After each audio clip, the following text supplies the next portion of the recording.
King Jesus. Praise God, salamat sa Panginoon. Magandang gabi po, minsan pa sa bawat isa. Narito na naman po tayo para mag-aral ng kanyang salita at patuloy na maparangalan ang Diyos sa buhay ng bawat isa sa atin. Bago po sa panalangin, umawit po ulit tayo. Awitin po natin yung inawit natin kagabi. Diyos ang pag-asa. Ang Diyos na dakila at walang katulad, Diyos na walang hanggan. Sa mga panghihina at kapighatian, Diyos ng kaaliwan, hindi nagkukulang, di bumibiko, Diyos na di nagbabago, isang kaibigang kagapay at matatakbuhan, Diyos na laging nakalaang.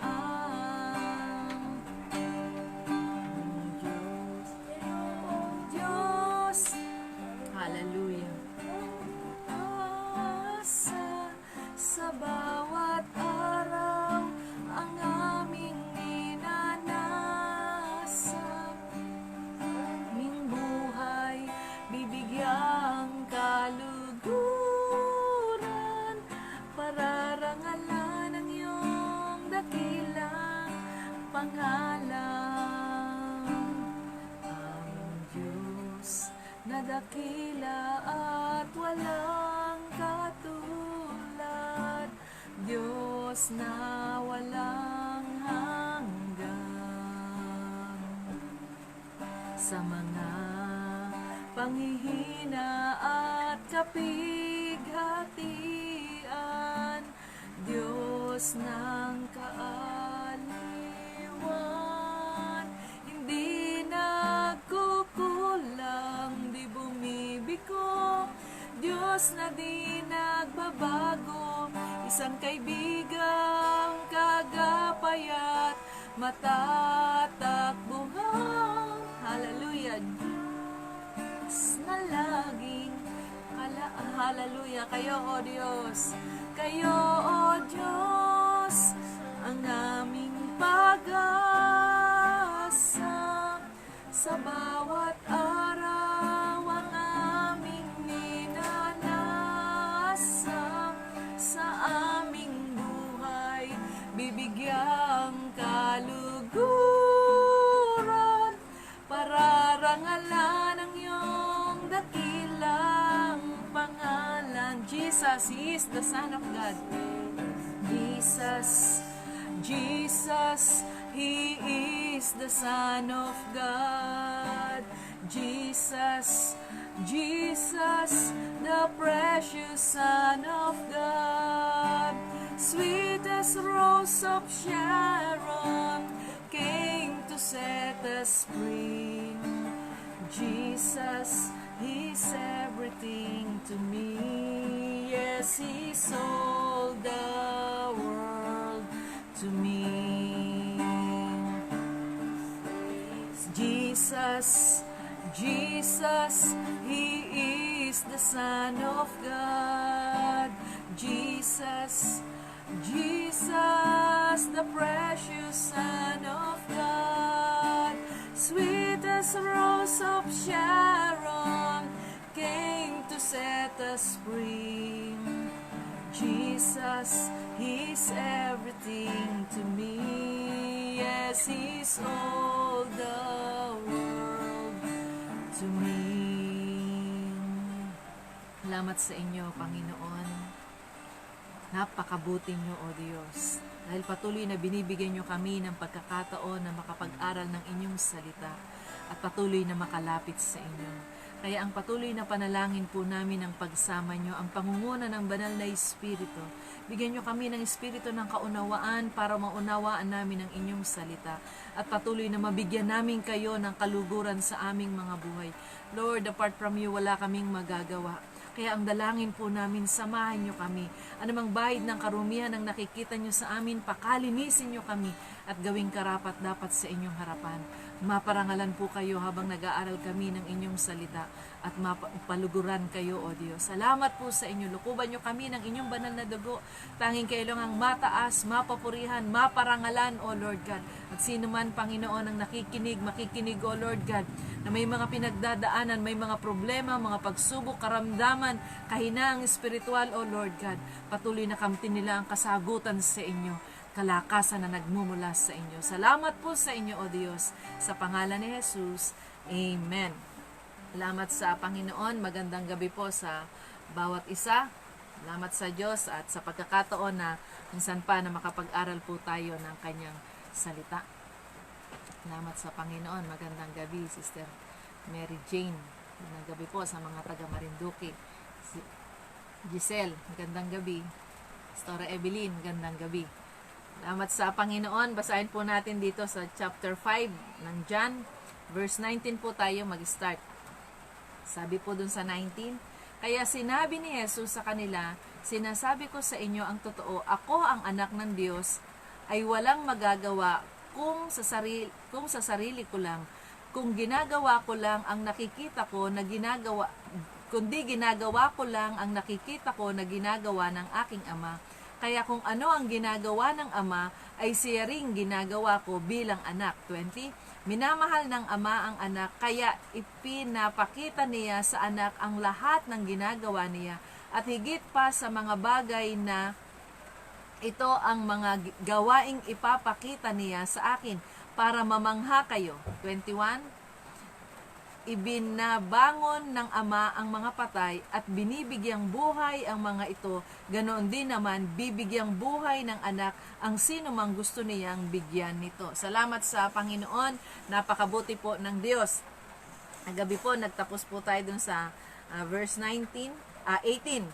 Yung pinag-aralan po natin kagabi, yung dalawang dahilan, bakit nagnasa yung mga pinuno ng mga Hudyo na ipapatay ang ating Panginoong Jesus. Nagsikap silang ipapatay dahil dun sa pag-break niya sa Sabat, araw ng pamamahinga. Madalas, maraming pagkakataon sa ministeryo ng ating Panginoong Jesus, nagpagaling siya sa panahon ng Sabat, araw ng pamamahinga. At yun ay hindi nagustuhan ng mga pinuno noong mga panahong ang ating Panginoong Jesus ay nasa lupa.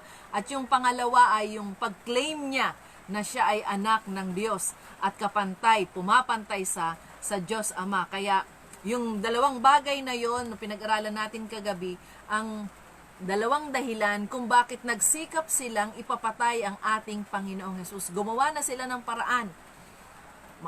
Naghahanap sila ng mga pagkakataon para ipapatay ang ating Panginoong Jesus dahil sa pag-break niya sa araw ng pamamahinga at sa pinapantay niya ang kanyang sarili sa Diyos at tinawag niyang Ama, sarili niyang Ama, ang Diyos. Kaya salamat sa Panginoon. Tuloy po tayo sa verse 19. Anong sabi? Ang kapangyarihan ng anak ng Diyos. Sabihin, kung makapangyarihan ang Ama, natural, makapangyarihan ang ating Panginoong Jesus. Kaya noon sinabi ni Jesus sa kanila, sinasabi ko sa inyo ang totoo, ako na anak ng Diyos. Dinideclare na niya, siya ay anak ng Diyos. Hindi niya na po tinatago. Inuulit ko po, ang aklat ng Juan o Gospel of John, ang nais ni Juan, yung sumulat ng Juan, gaya po ng lagi kong sinasabi, ang gusto niya ay sumampalataya ang mga tao sa ating Panginoong Jesus. Maniwala sila na si Jesus ay anak ng Diyos. Yan po ang isa sa pangunahing mensahe ng aklat ng Juan. Kaya kung mapapansin mo natin mula sa umpisa hanggang doon sa dulo, ay gusto niyang ipabatid sa mga tao at unawain at tanggapin at sampalatayanan ng mga tao at makakabasa ng kanyang aklat na si Jesus ay anak ng Diyos. Ang sabi po dun sa 20:31, ulitin ko po ang sabi, 30, sabi, marami pang himalang ginawa si Jesus na namasasaksihan ng mga tagasunod niya ang hindi na isulat sa aklat na ito. 31, pero ang nasa ng aklat na ito, ang nasa nung sumulat, upang sumampalataya kayo na si Jesus nga ang Kristo, ang anak ng Diyos, at kung sumasampalataya kayo sa Kanya, magkakaroon kayo ng buhay na walang hanggan. Kaya, Ito ang nais ng sumulat. Sumampalataya, patuloy tayong maniwala, sumampalataya sa ating Panginoong Hesus. Siya'y anak ng Diyos. At dito nga po sa chapter 5, o kahit dun sa mga unang kapitulo na binasa natin, ay sinasabi na si Jesus ay anak ng Diyos. Dineclare ni John the Baptist, pinapatotohanan niya, narinig niya at pinapatotohanan niya, ito yung kordero na mag-aalis ng kasalanan ng sanlibutan. At dito sa chapter 5 na pinag-aaralan natin, doon pa lang sa umpisa ng chapter 5, nagpagaling siya sa araw ng pamamahinga, kaya maraming hindi natuwa. Pero syempre, yung gumaling, masayang-masaya siya. At pagkatapos noon, yung pag-claim niya, ang sabi dun sa verse 18, yung pag-claim niya, dahil sa sinabing ito ni Jesus, lalong sinikap ng mga pinuno ng mga Hudyo na napatayin siya sapagkat hindi lang niya nilabag ang batas tungkol sa araw ng pamamahinga, kundi tinawag pa niyang sariling ama ang Diyos at sa gayoy ipinapantay ang sarili sa Diyos. Kaya yon ang mga dahilan bakit sinikap ng mga pinunong pari ng mga Hudyo ng panahon na yon na ipapatay ang ating Panginoong Jesus. At sabi dun sa 19, kaya sinabi ni Jesus sa kanila, pagkatapos niyang sabihin na ang Ama ay ang kanyang Diyos, at ipinapantay niya yung sarili niya sa Diyos, ang sabi niya sa 19, sinabi ni Jesus sa kanila, sinasabi ko sa inyo ang totoo, ako na anak ng Diyos. Talagang idinideclare niya na ng hayagan, siya ay anak ng Diyos. At walang magagawa kung sa sarili ko lang, kundi ginagawa ko lang ang nakikita ko na ginagawa ng aking Ama. Kaya kung ano ang ginagawa ng Ama ay siya ring ginagawa ko bilang anak. Kaya sinasabi na ng tahasan, ng hayagan ng ating Panginoong Hesus sa mga tao. At pinapatotohanan ni Juan Bautista at sinasabi sa aklat ni John the Beloved, pareho pong Juan to, na si Jesus ay anak ng Diyos. Mga binasa po nating bersikulo kagabi, kahapon na yung mga masamang espiritu na nandun sa mga tao, nakita nilang bumababa ang ating Panginoong Hesus sa bangka, anong kagad na ginawa nila? Nagpatira pa sila sa harapan ng ating Panginoong Hesus at sumamba at sumigaw. Sinabi, ikaw nakataas-taas ang anak ng Diyos. Nare-recognize ng masasamang espiritu ang ating Panginoong Hesus. Siya ang sugo ng Diyos. Siya yung Diyos na nagkatawang tao. Siya yung anak ng Diyos na nanaog dito sa lupa. At pinatotohanan ni Juan Bautista na narinig niya, noong una hindi niya kilala, pero narinig niya na may tinig na nagsalita mula sa langit. Ito ang sinisinta kong anak na siya kong kinalulugdan. Ano sabi dun sa Transfiguration, no, nag-ibang anyo ang ating Panginoong Hesus sa bundok na may kasama siyang ilang alagad, nagsalita rin ng Ama. At pinatotohanan nito at narinig ito ng kanyang mga alagad. Kaya ang ating Panginoong Hesus ay co-equal in power ng Diyos Ama. At sinabi niya, siya ay anak ng Diyos. Ibig sabihin, siya nga ay Diyos na nagkatawang tao. Sabi dun sa 3:34, 36 ng Juan, basahin po uli natin ito. 3:34, sapagkat si Kristo ay sinugo ng Diyos, ay nagpapahayag sa atin ng mga sinasabi ng Diyos. Dahil lubos na ipinagkaloob sa Kanya ang banal na Espiritu, mahal ng Ama ang Kanyang anak. Ang Kanyang anak ay ang ating Panginoong Hesus. At ipinailalim sa kapangyarihan niya ang lahat. Yung kapangyarihan ipinailalim sa ating Panginoong Hesus. Ganon din yung ipinagkaloob sa Kanya ang banal na Espiritu. Kaya sa pagkilos niya, yung banal na Espiritu ay nasa sa Kanya. Alala niyo po, after nung water baptism niya, bumaba ang banal na Espiritu sa anyong kalampati at pumatong sa Kanya. At nakita ito at may tinig na nagsalita mula sa langit. Kaya ano ang sabi? Yung kapangyarihan ay nasa ating Panginoong Hesus. Ipinailalim sa Kanya ang lahat ng kapangyarihan. Kaya, ganoon ka makapangyarihan yung authority ng ating Panginoong Hesus. Nasa sa Kanya sa pamamagitan ng banal na Espiritu. Basahin po natin yung 11:27 ng Mateo. Ano naman yung sinasabi ng 11:27 ng Mateo? 11:27 ng Mateo. Pagkatapos sinabi niya sa mga tao, ibinigay na sa akin ng aking Ama ang lahat ng bagay. walang nakakakilala sa anak kundi ang Ama, at walang nakakakilala sa Ama kundi ang anak at ang mga taong nais kong makakilala sa Ama. Ano ang sabi? Pagkatapos sinabi niya, ibinigay na sa akin ng aking Ama ang lahat ng bagay. Nasa Kanya na. Pinagkatiwala na sa Kanya ng Ama ang lahat ng bagay. Philippians 2:9. Philippians 2:9. Basahin po natin yung Filipos 2:9. Sabi po rito, 9. Kaya naman itinaas siyang lubos ng Diyos at binigyan ng titulong higit sa lahat ng titulo. Itinaas siya ng higit kanino pa man ang ating Panginoong Jesus. 14:9 ng Romans. Basahin po natin sa Roma 14:9 ng Roma. 9. Ito ang dahilan kung bakit namatay at muling nabuhay si Kristo para maging Panginoon siya ng mga buhay at ng mga patay. Nalalahanin po natin, after 3 days, nabuhay siya mula sa pagkamatay. Ang lahat ay pinailalim na sa Kanya. 1 Peter 3:22. Unang Pedro 3:22. Basahin po natin to. 3:22 ng Pedro. Ang sabi, si Hesukristo ay nasa langit na ngayon sa kanan ng Diyos, at ipinasakop sa Kanya ang lahat ng anghel, lahat ng espiritong namumuno at may mga kapangyarihan. Ipinasakop na sa ating Panginoong Hesus. Ganyan ka makapangyarihan ng ating Panginoong Hesus. Kahit ang kamatayan, pwede niyang buhayin kung sino ang gusto niya. Lala niyo po, nung binuhay niya si Lazaro, basahin po natin. 11:25. John 11:25. Sinabi ni Jesus sa kanya, ako ang bumubuhay sa mga patay at ako rin ang nagbibigay ng buhay. Ang sumasampalataya sa akin kahit mamatay ay muling mabubuhay. Ito po yung tagpo na bubuhay ng ating Panginoong Jesus, si Lazaro.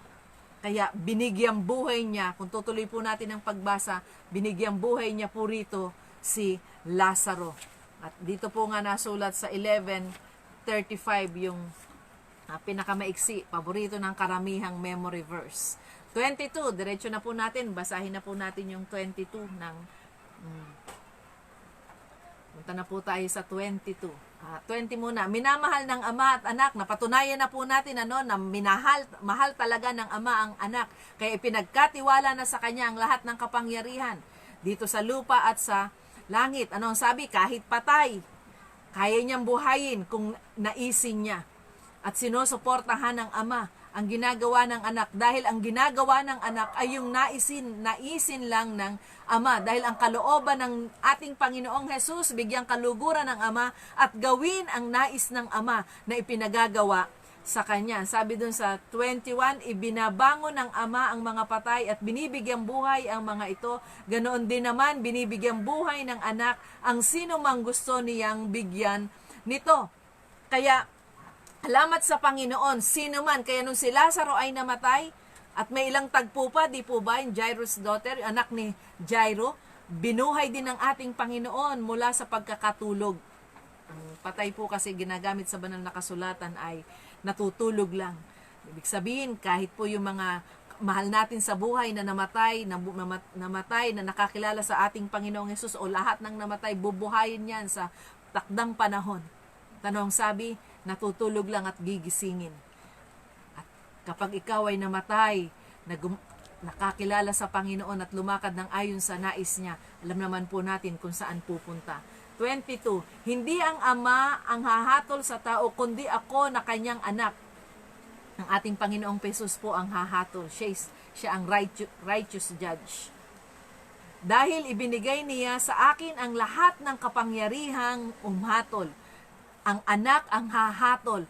Ang anak, ang ating Panginoong Hesus ang hahatol sa bawat tao. Anumang ginawa natin, mabuti man o masama, ihahayag ito pagdating ng panahon. Walang ililihim dito, ilalantad lahat ng ginawa natin. Kaya pinakamabuting bagay na gawin natin yung magpapagbibigay kaluguran sa ating Panginoong Hesus. Dahil ano ang sabi? Hahatulan eh. Pero anong sabi nun John 3:16? Sino man sa Kanya ay sumampalataya At ano sabi nun sa 7:1 ng Korinto, di po ba? Lumakad tayo ayon sa nais niya. May kabanalan, matakot tayo sa ating Diyos para mabigyang kaluguran natin ang ating Panginoong Jesus. 12:48 ng John. Basahin po natin yung 12:48 ng John. Magbasa po tayo ng kanyang mga salita. Sabi, may ibang hahatol sa ayaw tumanggap sa akin at sa aking mga aral. Salitang ipinapangaral ko ang hahatol sa kanila sa huling araw. Amen. Kaya anumang ginagawa natin to, mabuti man o masama, tatapatan nito ng ating Panginoong Hesus. Hahatol siya. Ngayon, siya'y Diyos ng pag-ibig. Kaya pag lumalapit tayo sa Kanya, kahit nagkasala tayo, pinapatawad niya tayo kung buong puso tayong lumalapit sa Kanya. Pero pagdating ng panahon, doon sa kabilang buhay, hindi ka na niya mapapatawad. Ngayon pa lang yung panahon para mapatawad tayo, pero pagdating sa kabilang buhay, hahatol na siya. Siya na yung hukom. Hahatulan niya na ang bawat isa ayon sa kanyang ginawa. Pararangalan ng bawat isa ayon sa kanyang ginawa. Kapag ikaw ay hindi namuhay ng ayon sa nais ng Diyos, hindi ka namuhay na may nagbibigay kaluguran sa Kanya, ang langit ay walang puwang, ang sabi ng mga pinag-aralan natin noong mga nakaraang gabi. Kaya salamat sa Panginoon, may kapangyarihan ng Diyos. Ano ang sabi? Hindi lang sa kapangyarihan, pati yung pagpaparangal na nararapat sa Ama ay karapat-dapat din sa ating Panginoong Jesus. 23 ng John. John chapter 5:23, upang parangalan ng lahat ang anak tulad ng pagpaparangal nila sa Ama. Kaya ang hindi nagpaparangal sa anak ay hindi rin nagpaparangal sa Ama na nagsugo sa Kanya. Ibig sabihin, pag winawalang bahala natin ang Panginoong Jesus, hindi natin siya ino-honor sa ating buhay, hindi rin natin ino-honor yung nagsugo sa Kanya. Kasi yun ang sinabi. Kaya ang hindi nagpaparangal sa anak, sino tong anak na tinutukoy? Ang ating Panginoong Jesus. Kapag hindi natin siya pinaparangalan sa ating buhay, hindi natin siya ino-honor, hindi natin siya ina-acknowledge, hindi rin ang sabi, sa anak ay hindi rin nagpaparangal sa Ama na nagsugo sa Kanya. Kaya pag hindi po natin pinarangalan, hindi natin inonor, hindi natin dinakila, hindi nyo niluwalhati. Dalawa, pati raw ang Ama, hindi natin niluluwalhati. Kaya isang mabuting bagay na parangalan natin ang ating Panginoong Hesus. Sa Kanya na ibinigay ang paghatol, sa Kanya rin binigay ang pagkabuhay na maguli, bumuhay na mga patay. Kaya salamat sa Panginoon, siya rin ang binigyan sa Kanya tayo tatawag at mapapatawad tayo sa ating mga kasalanan. Kaya salamat sa Panginoon. John 17. Basahin po natin, John 17. Basahin po natin. Pagkasabi ni Jesus ng mga bagay na ito, tumingala siya sa langit at nagsabi, Ama, dumating na ang oras, parangalan mo ako na iyong anak para maparangalan din kita sapagkat binigyan mo ako ng kapangyarihan sa lahat ng tao para mabigyan ko ng buhay na walang hanggan ang lahat ng taong binigay mo sa akin. Amen. Kaya pinarangalan ng Ama ang anak. Kaya ang gusto rin ng Ama, parangalan natin ang anak. Sino yung anak?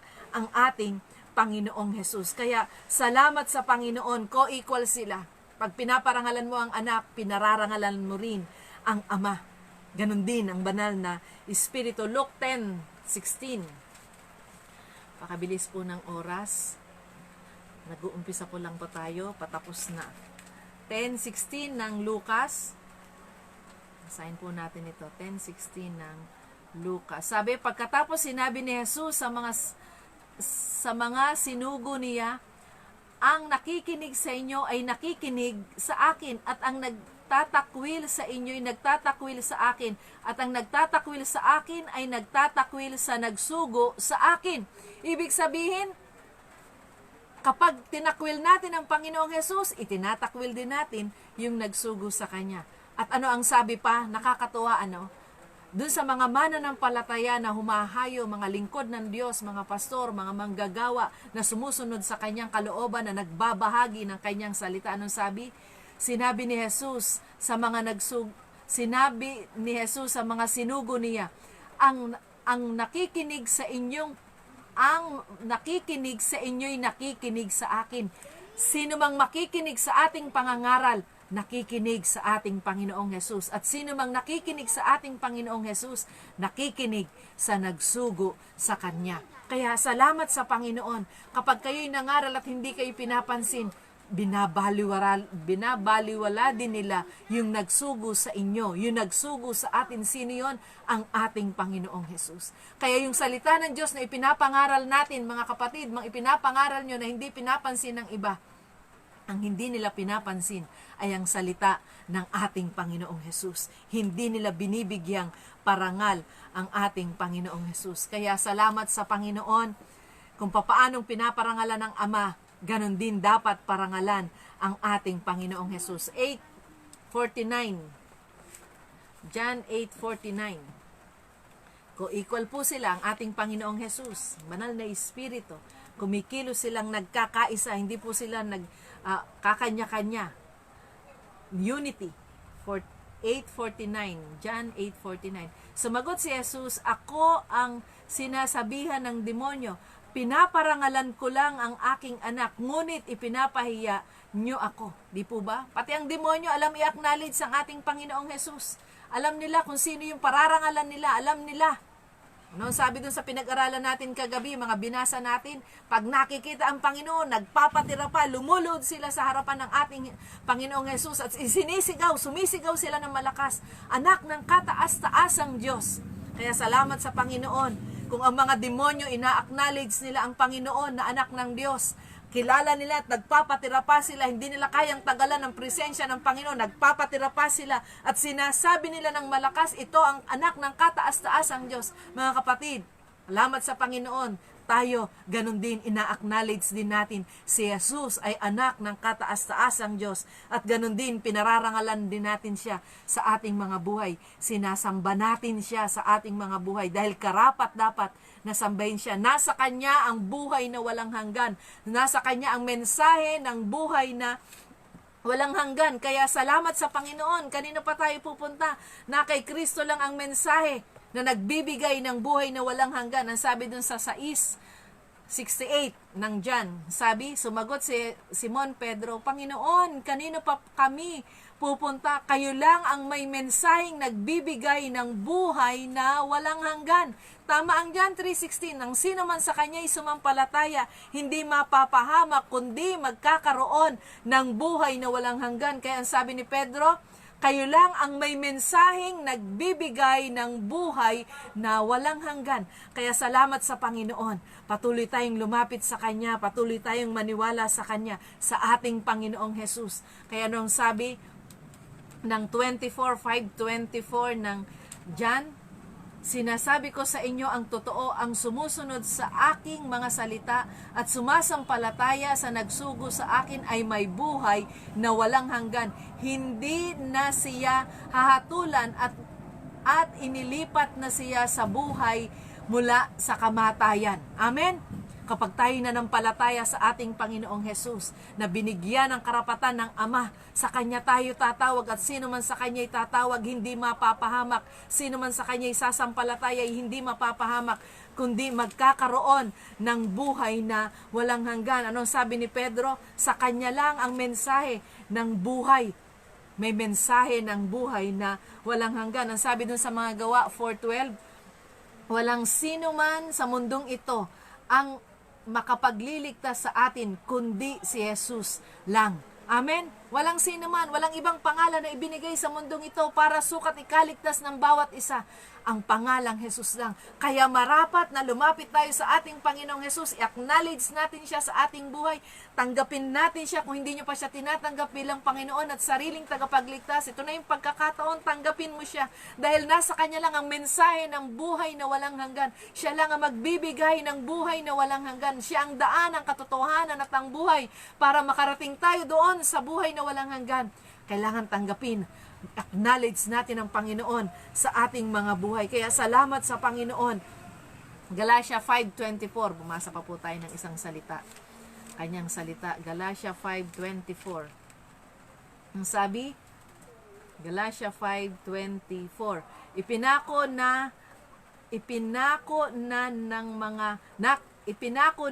mga na kay Kristo ang pagnanasa ng masasamang hangarin ng kanilang laman doon sa krus. Kaya, pag humingi na tayo ng tawad sa ating Panginoong Hesus, ipinako na lahat ng kasalanang hiningi natin. Pero, hindi na tayo dapat mamuhay pa ayon dun sa kasalanang inihingi na natin ng tawad. Sabi dun sa 2 Corinthians 5:17, bago na tayong nilalang. Kaya lumakad tayo ayon sa nais ng Panginoon. Anumang tinalikuran na natin, huwag na nating balikan pa kasi hindi nalulugod ang Panginoong Hesus. Amen? Siya lang ang may mensahe ng buhay na walang hanggan. Pero kailangan lumakad tayo ayon sa nais niya. Anong sabi? Bago ka nang nilalang. Tinanggap mo na ang Panginoon. Bago na tayong nilalang. At kailangan magpatuloy tayo sa paglakad na magbibigay kaluguran sa ating Panginoong Hesus. Salamat sa Panginoon, napakabuti niya. Sino mang nakakasumpong sa Panginoong Hesus, nakakasumpong ng buhay. Amen? Sino mang tumatanggap sa ating Panginoong Hesus, nakakasumpong ng buhay. Anong sabi ni Pedro?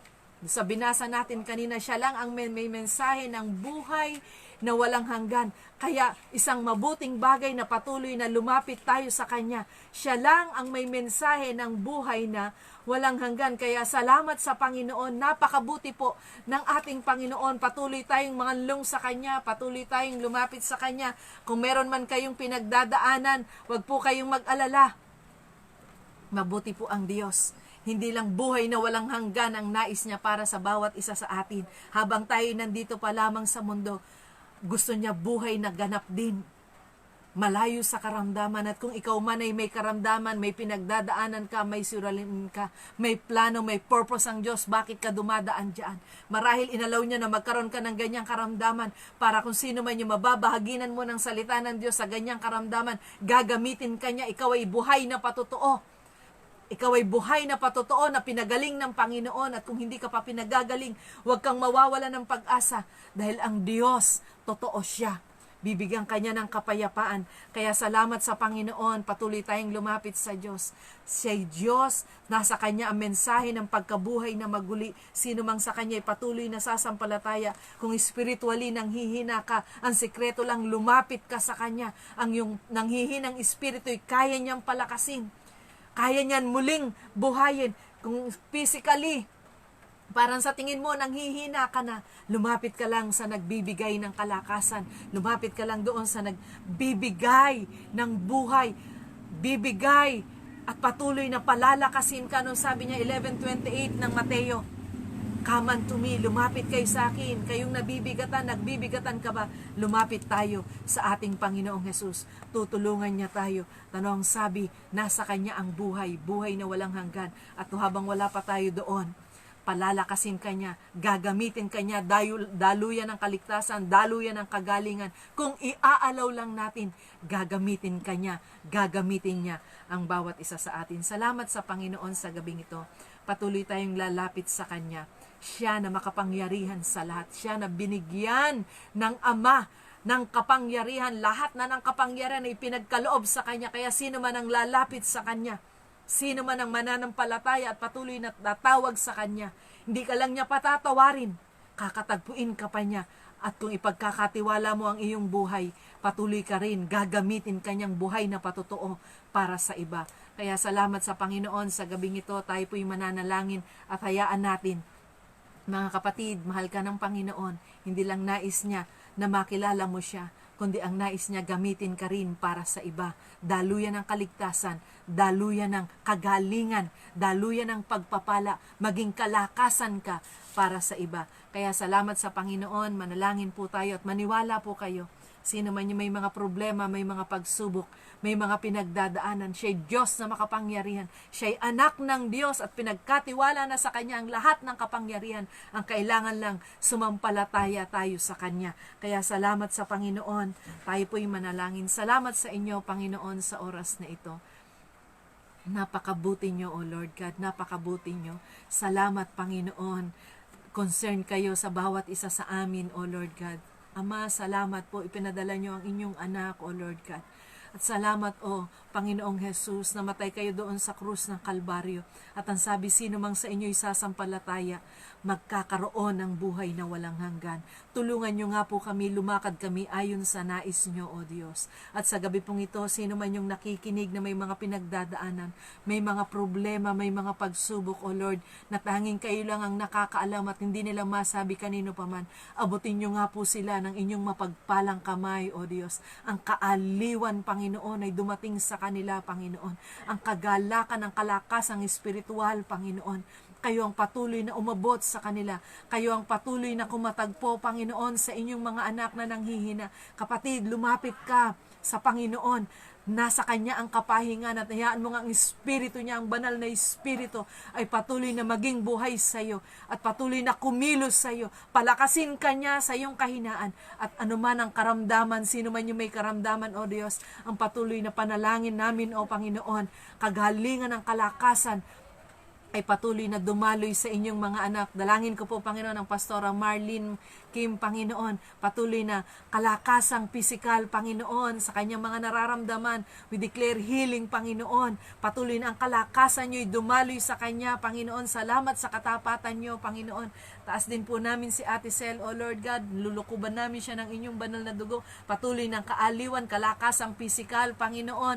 Ganon din ang kanyang mga anak, si Jemima, Panginoon, ang kanyang mga apo sa lugar na yon. Buklurin po sila ng inyong pag-ibig. Patuloy na palakasin, gamitin, Panginoon, sa mga kababayan naming Pilipino sa lugar na yon, Panginoon. Daluyan ang kaligtasan, daluyan ang pagpapala, Panginoon.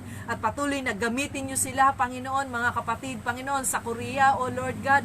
Nataas po namin sa inyo, O Diyos. Abutin niyo po sila ng inyong mapagpalang kamay, Panginoon. Kayong patuloy na kumilos kila Pastora Ina, Panginoon, kila Pastora Faith, Panginoon, kay Tom, Panginoon, kay Pastor June, O Lord God, sa bawat isa sa kanila, mga kapatid na nasa Korea, Panginoon, kay Ana Kim, Panginoon, abutin niyo po siya ng inyong mapagpalang kamay, gamitin niyo po silang daluyan ng kaligtasan, Panginoon, kay Maymay, Panginoon, O Lord God, kayong patuloy na kumilos sa kanila. Salamat sa katapatan niyo, O Diyos. Taas ko po ang Ate Perla, Panginoon, patuloy na kalakasang physical, kagalingan, Panginoon, sa kanyang mga nararamdaman, O Lord God, patuloy na abutin niyo siya ng inyong mapagpalang kamay. Ang Ate Rina, Panginoon, tinataas ko sa iyo, O Panginoon. Kayong patuloy na kumilos sa Kanya, kaaliwan nyo, Panginoon, kalakas ang pisikal, Panginoon. Taas ko rin sa inyo si Rap, O Lord God, patuloy na gamitin nyo siya, Panginoon, sa mga katrabaho niya, sa kanyang kasama, pinagpapahala ko po siya, O Lord God. Kayong patuloy na kumilos, O Lord, salamat sa inyo, gamitin nyo siya, Panginoon. Ang inyong salita, ilagay nyo sa kanyang bibig, Panginoon, at patuloy na maparangalan po kayo. Kayong patuloy na mag-supply ng kanyang mga pangangailangan sa bawat araw, bagaman malayo siya sa kanyang mga mahal sa buhay. Kayong patuloy na magbibigay ng kaaliwan, Panginoon. Salamat sa katapatan nyo, Panginoon. Salamat sa inyo, O Diyos. Napakabuti nyo, Panginoon. Wala kayong katulad. Wala kayong kaparis. Taas ko po, Panginoon, sila Pastora Ani Macrol, Panginoon. Pastor Macrol, Panginoon, Reynoso Macrol, Panginoon, sa Burias, patuloy na ingatan niyo po sila ng inyong mapagpalang kamay, patuloy na provision niyo, Panginoon, ay dumaloy sa kanila, O Diyos, gamitin niyo po silang daluyan ng kaligtasan, sila Brother Jimbo, Panginoon, ng kanyang pamilya, Panginoon, kayong patuloy na kumilos sa kanila, lukuban ko sila ng inyong banal na dugo, Panginoon, salamat, Panginoon, patuloy kayong maparangalan sa kanilang mga buhay at patuloy na gamitin niyo po sila, O Diyos, sa kamanghamanghang bagay, O Lord God. Salamat sa katapatan nyo, Panginoon. Sino pa man, O Lord God, ang Pastora Che, Panginoon, patuloy na recovery, O Lord God. Pastora Mira, Panginoon, patuloy na kagalingan. Dalangin po namin, tinutunaw namin, O Diyos, yung mga sis, O Lord God, sa Kanya, sa pangalan ni Jesus, sa pangalan ni Jesus. At ang patuloy na kagalingan ay dumaloy, O Lord God. Taas din po namin si Heniel, Panginoon, patuloy na ang kagalingan nyo, samahan nyo po siya. Nilulukuban namin siya ng inyong banal na dugo, O Lord God. Salamat sa inyo, Panginoon. Salamat sa kagalingan kay Pastora Marian, Panginoon. Kayong patuloy na kumilos, O Lord God, kay Pastora Never, O Lord God. We claim healing, O Lord God. At kayong patuloy na sumama sa Kanya. Kayong patuloy na magbigay knowledge, wisdom, na understanding, Panginoon. Salamat, O Lord God. Pinagpapala po namin ang gawain sa Taiwan, Panginoon. Kayong patuloy na kumatagpo sa inyong mga lingkod, mga pastor, mga manggagawa, mga miyembro, O Lord God.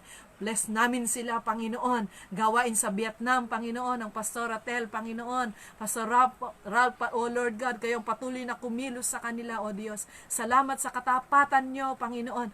Nagpapala namin ang Pastora Ani, Panginoon, sa kanyang kaarawan, O Lord God. Bigyan nyo pa siya ng maraming kaarawan, Panginoon. Kayong patuloy na kumilos sa kanya. Ganon din ang Pastor Nanding, O Lord God. Bless him, O Lord God. Sa inyong mga anak, O Lord God. Sa bawat isang nakikinig, O Lord God. At makikinig pa, ang kaaliwan at ang pagpapala nyo ay patuloy na dumaloy. Taas din namin ang bansang Pilipinas, O Lord God. We release mass healing in Jesus' name. In Jesus' name, sa mga kababayan namin, Panginoon, na aapektuhan ng COVID, Panginoon, salamat, O Diyos. Kayong patuloy na magpapagaling. Patalod family, we release healing in Jesus' name. Kayong patuloy na kikilos kay Pastor Rico, O Lord God.